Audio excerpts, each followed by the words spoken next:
ಒಬ್ಬ ವ್ಯಕ್ತಿ ಪೂಜೆ ಮಾಡುವುದಕ್ಕಾಗಿ ಸಮುದ್ರ ತೀರದ ಪುಣ್ಯ ಸ್ಥಳಕ್ಕೆ ಹೋಗಿದ್ರು. ಸೂರ್ಯೋದಯಕ್ಕೆ ಮುಂಚೆ ಪೂಜೆ ಪ್ರಾರಂಭವಾಗಬೇಕಿತ್ತು. ಪುರೋಹಿತರು ಅವರಿಗೆ ಹತ್ತಿರದಲ್ಲೇ ಇದ್ದ ಸಮುದ್ರದಲ್ಲಿ ಸ್ನಾನ ಮಾಡಲು ಹೇಳಿ ಪೂಜೆಗೆ ಸಿದ್ಧತೆ ಮಾಡಿಕೊಳ್ತಾ ಇದ್ರು. ಸಿದ್ಧತೆಯೇನೋ ಮುಗಿಯಿತು, ಆದ್ರೆ ಸ್ನಾನ ಮಾಡಲು ಹೋದವರು ಎಷ್ಟು ಹೊತ್ತಾದ್ರೂ ಬರ್ಲಿಲ್ಲ. ಪುರೋಹಿತರಿಗೆ ಚಿಂತೆಯಾಯಿತು. ಸಮುದ್ರ ಸ್ನಾನಕ್ಕೆ ಹೋದ ವ್ಯಕ್ತಿ ಏನಾದ್ರೂ ಅಪಘಾತಕ್ಕೀಡಾದ್ರು ಎಂದು ಹೆದರಿ ಅವರೇ ಸಮುದ್ರದ ದಡಕ್ಕೆ ಹುಡ್ಕೊಂಡು ಬಂದ್ರು. ಅಲ್ಲಿ ಈ ವ್ಯಕ್ತಿ ಸಮುದ್ರದ ಮುಂದೆ ನಿಂತೇ ಇದ್ರು. ಯಾಕಿನ್ನು ಸ್ನಾನ ಮಾಡಿಲ್ಲವೆಂದು ಕೇಳಿದಾಗ ಅವರು ಹೇಳ್ತಾರೆ, ಅಲೆಗಳು ಒಂದೇ ಸಮನೆ ಬರ್ತಾ ಇವೆ, ಸ್ವಲ್ಪ ಅಲೆಗಳು ನಿಂತ ಮೇಲೆ ಸ್ನಾನ ಮಾಡೋಣ ಎಂದು ಕಾಯ್ತಾ ಇದ್ದೇನೆ ಎಂದ್ರು. ಆಗ ಪುರೋಹಿತರು ಹೇಳ್ತಾರೆ, ನಾನು ಹುಟ್ಟಿದಾಗಿನಿಂದ ಇಲ್ಲೇ ಬದುಕಿದ್ದೇನೆ, ಇದುವರೆವಿಗೂ ಸಮುದ್ರಗಳ ಅಲೆ ಕಡಿಮೆಯಾಗಿರುವುದನ್ನ ಎಂದೂ ನೋಡಿಲ್ಲ. ನೀವು ಸಮುದ್ರದ ಅಲೆ ಕಡಿಮೆಯಾದ ನಂತರ ಸ್ನಾನ ಮಾಡ್ತೇನೆಂದು ನಿಂತ್ರೆ ನೀವು ಜೀವಮಾನ ಪರ್ಯಂತ ನಿಂತೇ ಇರ್ತೀರ.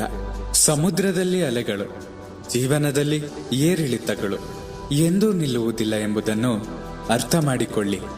ಹೋಗಿ ಬೇಗ ಸ್ನಾನ ಮಾಡಿಕೊಂಡು ಬನ್ನಿ ಎಂದು ಹೇಳಿ ಕಳುಹಿಸಿದರು. ಆ ಪುರೋಹಿತರು ಹೇಳಿದ ಮಾತಿನಲ್ಲಿ ಸತ್ಯ ತುಂಬಿ ತುಳುಕ್ತಾ ಇತ್ತು. ಜೀವನದಲ್ಲಿ ಸುಖ ದುಃಖಗಳ ಏರಿಳಿತಗಳು ನಡೆಯುತ್ತಲೇ ಇರ್ತವೆ.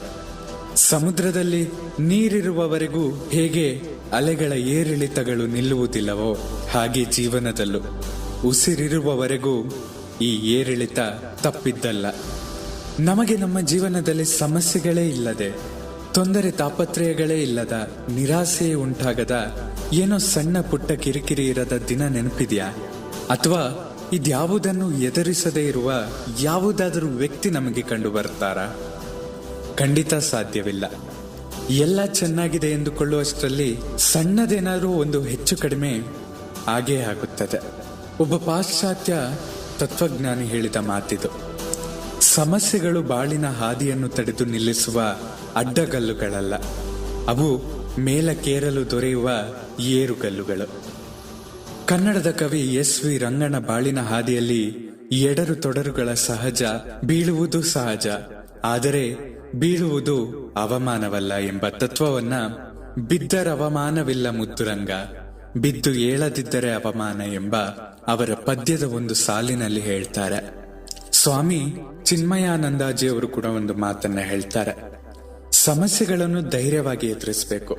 ಸಮಸ್ಯೆಗಳಿಗೆ ಹೆದರಿ ಓಡಿ ಹೋಗುವುದರಿಂದ ಸಮಸ್ಯೆ ಕಡಿಮೆಯಾಗುವುದಿಲ್ಲ.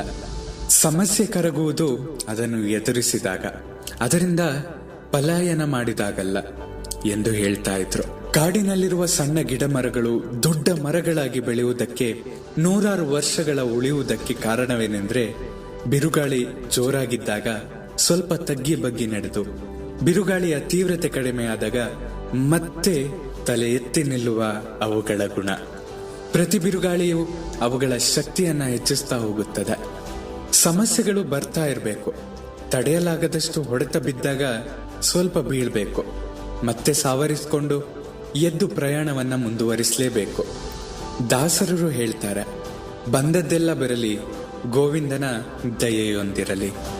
ನಿಮ್ಮ ಪ್ರೀತಿ ಹಾಗೂ ಪ್ರೋತ್ಸಾಹ ಸದಾ ಹೀಗೆ ನನ್ನ ಮೇಲೆ ಇರಲಿ. ನಿಮ್ಮ ಅನಿಸಿಕೆಗಳನ್ನ ನನ್ನ ಬಳಿ ಹಂಚಿಕೊಳ್ಳಿ. ಸದಾ ಕೇಳ್ತಾ ಇರಿ ಅವಿಭಾಜಿತ ಪಾಡ್ಕಾಸ್ಟ್. ನಾನು ಸಂಕೇತ್ ಭಟ್. ಧನ್ಯವಾದಗಳು.